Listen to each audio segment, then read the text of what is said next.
So, we have come to our final speaker. I'm so excited. I've got palpitations at the moment for this one.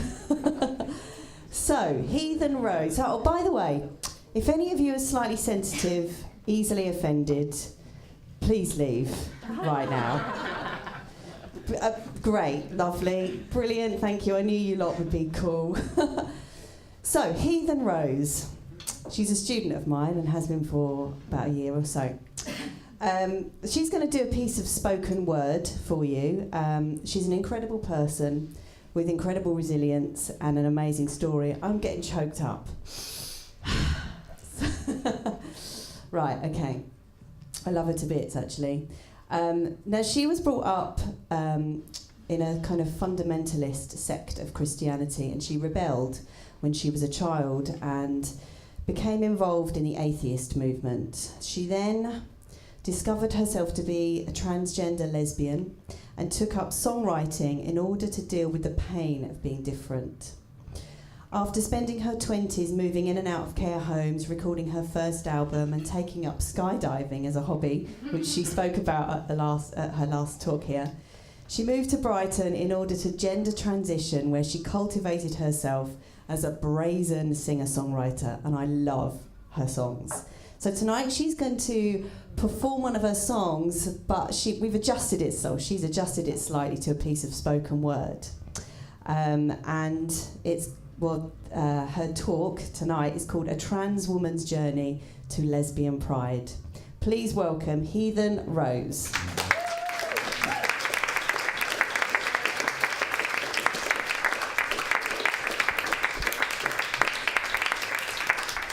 I'm tripping over the mic already. That's a good start, isn't it? It's been an amazing evening, right? It's been mind-expanding, it's been varied, it's been sexy. Shall we close it out with a bang? Yeah. Shall we do that? Yeah.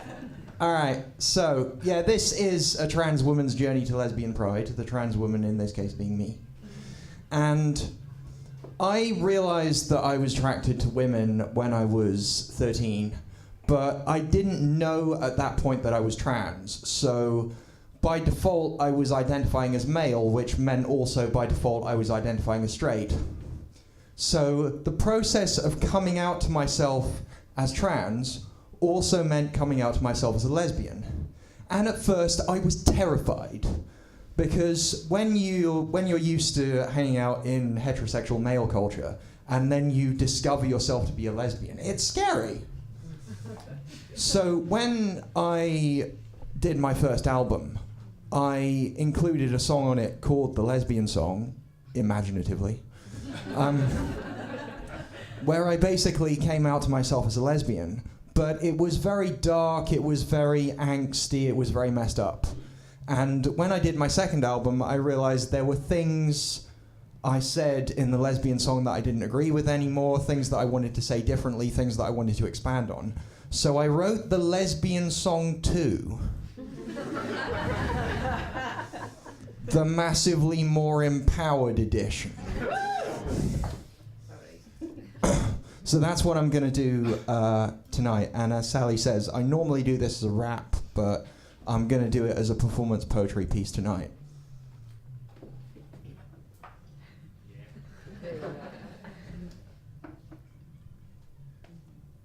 By the way, I'm also part Irish, so I'm constantly drinking.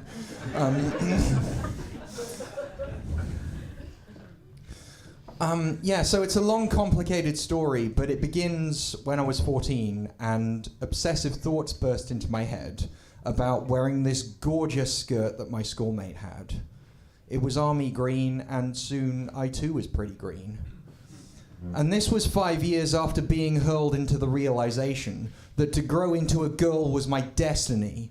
And though society does its best to thwart folks like me, I didn't twig it was unusual to fantasize about being female, beautiful, wearing skirts, having small hands, till that spring when it hit me.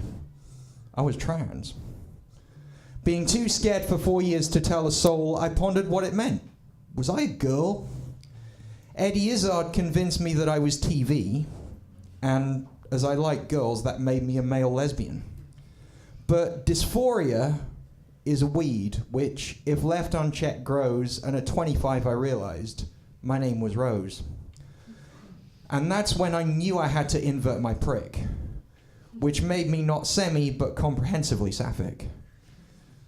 But if I could survive in the complex world of politics that exists when girls like girls, then internet horror stories convinced me I could not, and that I would get injured, raped, or shot if I so much as tried to take pride, so I should hide within the catacombs of a fearful mind. And once all hope I'd left behind, I inscribed the following diatribe. I told my mum's midwife to kiss my arse, when she said, "He's not from Venus, he's got a penis." He must be from Mars. I spent a quarter of a century proving her wrong, first with girly pop songs, then the occasional sarong, then the green-eyed monster willing my hands to shrink, and a love of anything pink. Then skirts and heels and corsets galore, but that wasn't girly enough. I wanted more. I wanted to feel a goblin inside of my chest saying, "You smell sweet, now quick, grow breasts."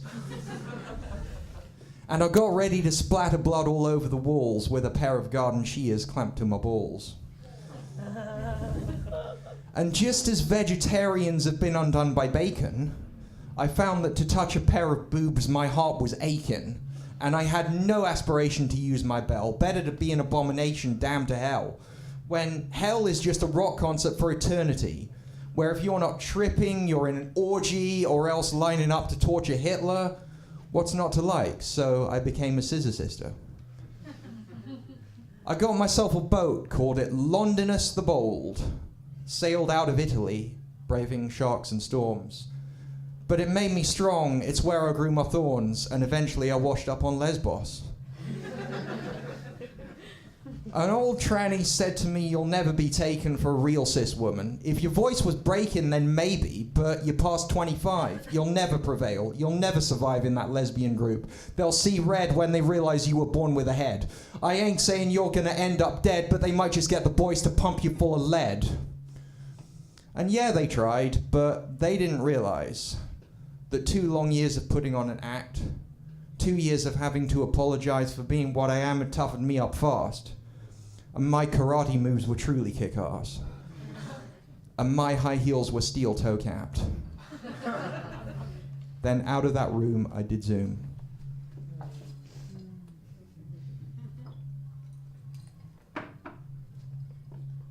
But that was before Karen reached out to me and taught me to embolden be. Before my fears that I was toast were assuaged by my experiences on the South Coast. See, I day tripped to Brighton, and I've never felt safer.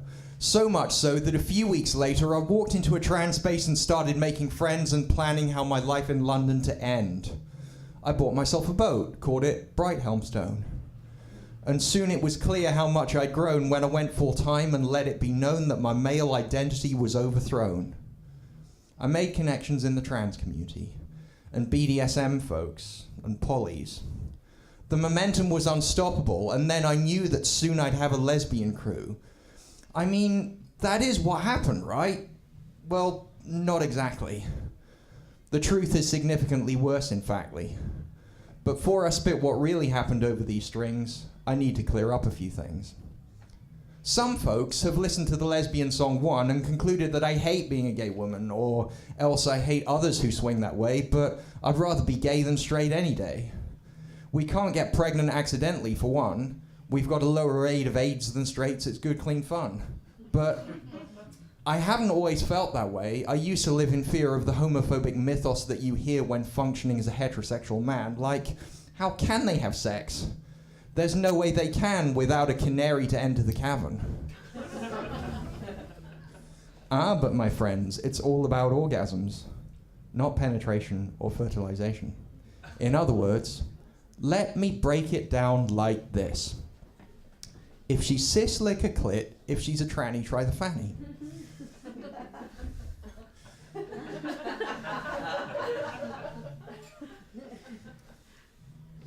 Bit of a slow reaction to that one. Well, if anyone was going to go there, it was Heathen Rose, yeah? Okay, I know that's oversimplified, but to start with that is to begin to realize that there's a world of possibilities when you both have twats. And that's how my mind state got transmogrified. So now that little mystery's finally been solved, now it's cleared up and I've dealt with that, now you know how to play golf with no balls and 2 holes. Let me bounce the question back. How do you slip one on a thing attached to you, maintaining an erection and not killing the mood? Come to that, how can 2 folks be equal partners not understanding how each other's bodies work? Well, in fact, there's a knowing irony in this rhyme, because I've had thoughts about blokes in my time. To have a dick inside me would be fine indeed, and I want to know what it's like to be squirted with seed. But hey, dykes can like guys. I can prove it. With graphs. I'm a STEM tranny, this shit really isn't hard. It's all about the skewed bell curve and its long tail extending from the female part of the graph into the male. But it's monomodal, so it ain't bi, and it's female-centered, so it ain't pan. If gender is flexible, then so is sexuality, which brings me back to the trans thing. All the time I thought that the major danger was from transphobic lesbians. Trans, exclusionary, radical feminists who can't take the nod all dykes are cis. But I've had way worse shit for being Aspergic from autism-phobic TS folk.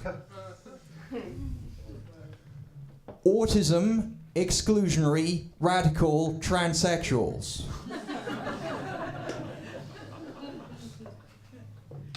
Who can't take the not all trannies and neurotypical. So hatred can come in any shape and size, from the folk you've been warned about or the clear blue sky. And in contrast, I've had just such good times hanging out with both cis and trans dykes. And maybe one day my luck will run out and the fate will befall me that I talked about. Or maybe I'll find a nice gay chick and live happily forever just like in the flicks. Or maybe my preference will do a 180. There's still time for the moans to make ashes and bones of the double-headed axe and move me along the axis, so one day I could wake up and say, hey, wait, I'm straight.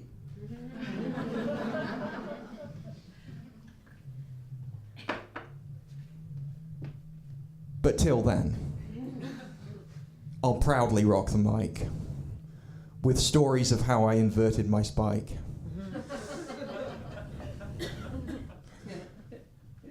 Because I can't help liking what I like. And I'm an autistic, blaspheming, thorny, little heathen trike. Cheers, folks.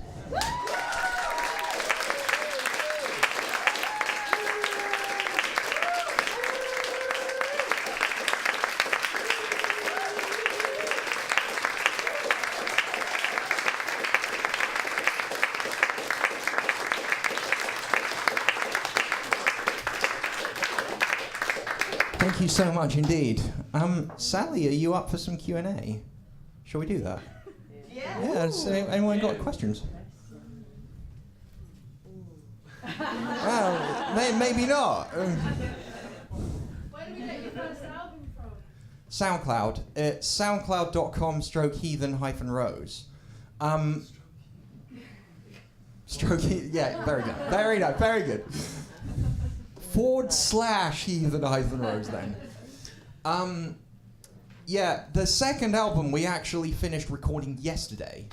So it's gonna be up very soon, but it's not up yet. And when it goes up, we're gonna transfer everything to Bandcamp. So for the time being, soundcloud.com/heathen-rose for the first album. And within the next few weeks, everything's gonna be on Bandcamp. What's the name of your second album? It's called HRT, which stands for Heathen Rose Two.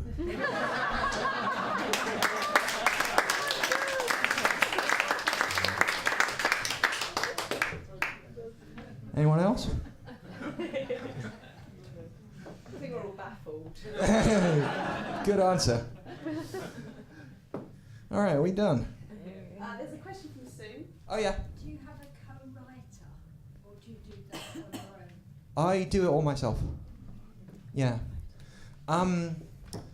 I actually, the musicians that I work with are continually mind blown by the fact that not only do I do all the lyric writing myself, I write all the music myself, and I can't play an instrument. Yeah, I do it in my head, and then just hum it to other musicians, and we turn it into what I heard in my head. And it usually actually doesn't end up sounding too different from what I heard. Wow. Or maybe I just tell myself that. It's funny because if you play something, she goes, no, it doesn't go like that. It goes like this. You've got a really definite idea of what is in your head. Yes? Can we have a little bit of the rap rather than the performance version? I wasn't prepared for that. Can I second that? Yeah, all right, let's do it. There's another rap that I do about autism rights called Baker Street, which goes like this. Welcome to the land of the blind. Do you think the one-eyed man is king? Puh, you're in for a ride. Their land is built around not having sight. The walls of their houses let in no light. They sleep when the sun is at its height and get their work done in the cool of the night. Their cultural concepts of beauty and war are not defined by what you can see afore you, but by what's apparent to hearing and touch. In such a place you'd not amount to much, for in a windowless house the sighted stumble. Try to work the fields at night and you'd take a tumble. Your sight-based attractions are appalling to them. No, king, you're an animal amongst men. You don't belong here. Get the hell out before they turn on you and gouge your eyes out. So you see, that what makes a disability and what defines a person formed perfectly is not determined by the inherent properties of the quality, but who's in the minority, and which group makes up the elite. So bear that in mind when your feet find Baker Street. For the neurodiverse folk of 221B, do not consider ourselves incomplete or broken, deficient, inferior, or subhuman. That's just the view of the neuromajority. Autistic, dyslexic, bipolar, and many other neurotypes are starting to find one another, and from the reign of normativity are taking cover in a broad, inclusive tent of many colors. A brain wired differently doesn't need to be fixed, for in a diverse society it's just part of the mix. But that's a radical thing to say in such a time as this, dominated by the pathology paradigm, where everyone from your GP to Hillary looks on you displeased because you've got a disease. There's one right way to think, they say, and anything that's not normative is defective. This remains unquestioned in the textbooks and everywhere, but in the YouTube channels and these hooks. But the whole world used to think that the sun went round it, and that it was flat, but then our view became more rounded. Our logic, our art, our scientific insights, the way we view emotions in a different light are wondrous and valuable, and these words I write in the hope that one day it lies in just as plain sight that a healthy society shows love to its eccentrics, at that the solar system is heliocentric. The old way of thinking, the clinical model, holds that if you're any kind of oddball differing substantially from what's considered normal, then you're broken, disabled, or just plain ill. Some folks regard autism as a disease. Some self-appointed experts charge large fees for washing our colons to make us NTs, or rewarding us for not stimming with Smarties. Some say we are this way because of Mercury, but I say it's just part of human diversity. So many scientific breakthroughs have happened because of we. So many beautiful paintings and symphonies. It takes autistic savant skills to fly high or memorize 10,000 digits of pi. I myself have the London Tube map in my head, so let's put the idea that it's a disease to bed. In fact, I submit that it's on his deathbed, for many folks are waking up to what I've just said. Neurodiverse folk are beginning to say that it's no more abnormal than being black or gay. There's no healthy neurotype, just as there's no master race. We don't need a cure, we just need to find a place in a society where 99% don't think like us. And that's hard, frustrating, draining, and sometimes dangerous. But the journey of 1,000 leagues has begun, for we are slowly banding together as one. Demolishing the master's house is our activity. Our method is challenging neuronormativity. So behold the truth of which I tell in this verse. The cavalcade of misfits who are called neurodiverse are a human kaleidoscope. And we stand tall when we recognize that we have worth and that we're beautiful.